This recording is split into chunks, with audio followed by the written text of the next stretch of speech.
Hey guys, so I have had this script for this video kind of working for a while. It's not my best. I just wanted to preface that by saying that I could potentially make better. This is just kind of like what I came up with when I came up with it. I am a big fan of Percy Jackson. I'm not like a hardcore fan. I've not even finished the show by the making of this. I've not finished season 2.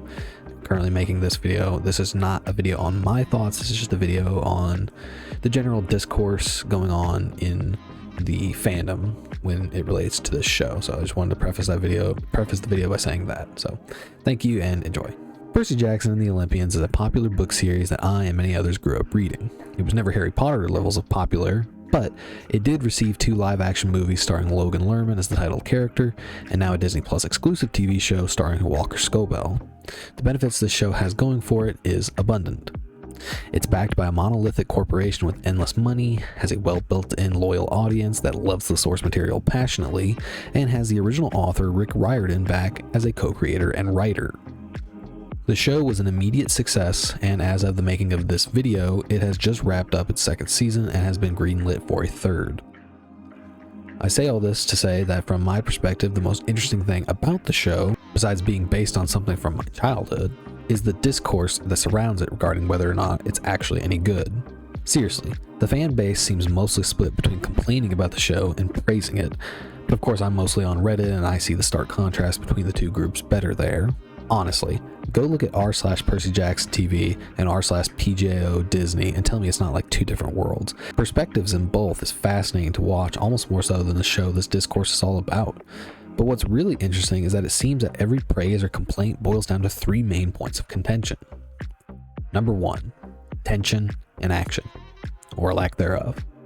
The show seems to garner an attitude that it isn't exciting enough. The action scenes in this action-adventure show are too short. Some citing the Chimera fight from season 1 as a perfect example, basically saying that the show doesn't take advantage of its new medium. Others claiming that the scenes project an appropriate amount of tense moments mixed with action that actually sticks pretty close to the book, which is something people go back and forth on in general, which leads me to number 2, alterations from the book. It's safe to say that with any adaptation that some things are going to be changed. People debate on whether an alteration made is good or bad all the time, whether it's casting, new characters, the portrayal of characters, or most importantly, the structure of the story itself.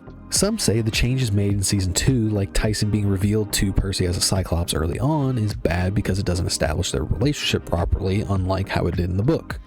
Then again, Percy knowing that Tyson is a Cyclops cuts out unnecessarily long setup that would ruin the pacing of an 8-episode season. All of this to say that every one of the problems you derive from the previous points leads to the biggest issue people fight over, which is number 3, the writing. When Rick Riordan signed on to do the show, fans rejoiced. Riordan previously had missed out, or rather was left out of the chance to have any creative control over his IP's previous adaptation endeavor and waited for years for another studio to pick up his story.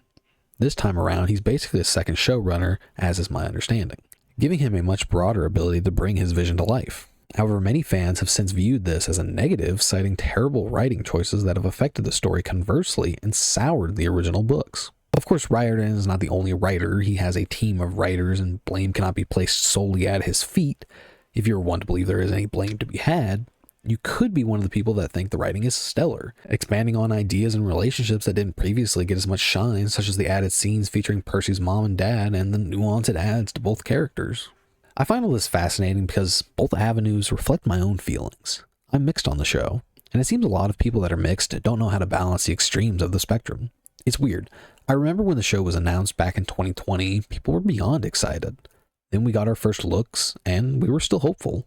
Flash forward to this year, and now it's all different. But one thing that hasn't changed is my love for the series. Percy Jackson is something I'll always enjoy.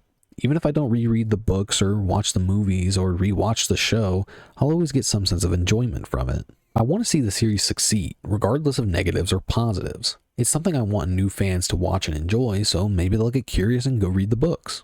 I don't know, man. I guess I just wanted to talk about the show without really giving my full thoughts on it because I didn't want to add to the discourse in any way. That said, if you've watched this far and would like to hear my full thoughts or make another video about Percy Jackson, just comment below. Also, if you have any suggestions to what my next video topic should be, just, again, let me know in the comments. And don't forget to like and subscribe. It really helps the channel like you wouldn't believe. That's my final thought, and I'll see you later.